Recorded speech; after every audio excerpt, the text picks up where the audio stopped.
What if you could step near a black hole, wait there for 1 hour, and come back to Earth to find that years had passed? You wouldn't feel different, you wouldn't feel slow, your watch would tick normally, but the rest of the universe would have aged much faster than you. That sounds like science fiction. It isn't. It's one of the most extreme and most real predictions in physics. Today, I'm going to show you exactly why time slows down near a black hole, using real equations, real experiments, and examples we measure every day. Here's the core idea. Time is not universal. It does not flow at the same rate everywhere. That idea comes from Albert Einstein and his theory of general relativity in 1915. Before Einstein, people thought gravity was just a force pulling objects together. Einstein showed something deeper. Mass doesn't just pull on things. Mass bends space and time together to form what we call spacetime. And when spacetime bends, time itself changes speed. Before we even talk about black holes, let's ground this. Time moves at different speeds here on Earth. Clocks higher up tick slightly faster than clocks at sea level. Why? Because they're slightly farther from Earth's gravity. This has been measured precisely. GPS satellites orbit thousands of miles above Earth. Their clocks tick faster than clocks on the ground. If engineers didn't correct for this difference, your GPS would drift by miles per day. So, gravitational time dilation isn't theoretical. We rely on it here on Earth every single day. Now imagine something far more extreme than Earth. A black hole is just mass compressed into a tiny space. The black hole at the center of our galaxy, Sagittarius A, has about 4 million times the mass of our Sun. All that mass packed into a relatively small region curves spacetime dramatically.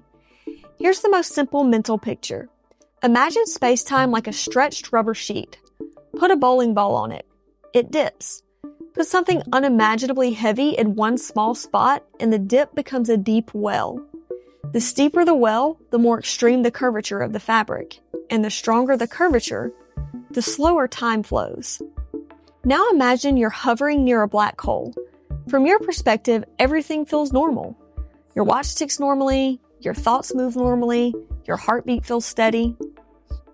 But someone watching from far away would see something very different. They would see your clock ticking slower.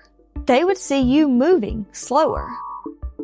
If you got extremely close to the event horizon, the boundary where escape becomes impossible, you would appear to nearly freeze.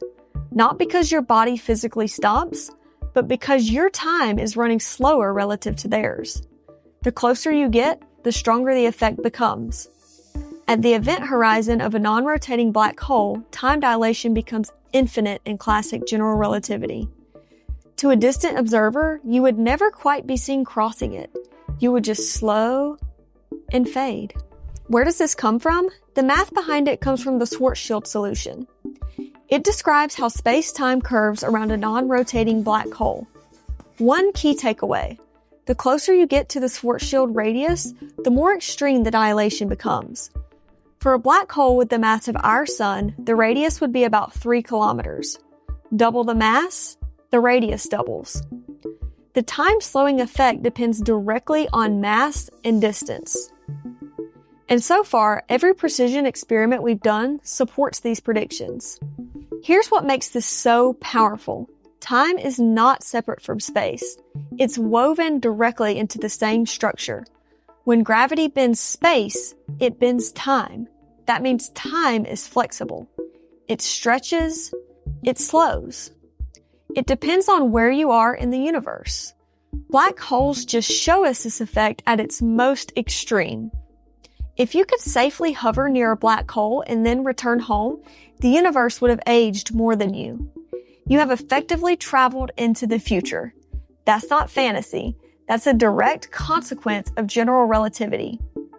Black holes aren't just cosmic monsters. They are proof that time itself is not fixed. It depends on your gravity, and gravity reshapes reality as we know it. If you want more explanations that make the universe actually make sense, do me a favor, hit the subscribe button, and tell me in the comments, would you risk hovering near a black hole if it meant time travel was possible? I'll see you in the next one.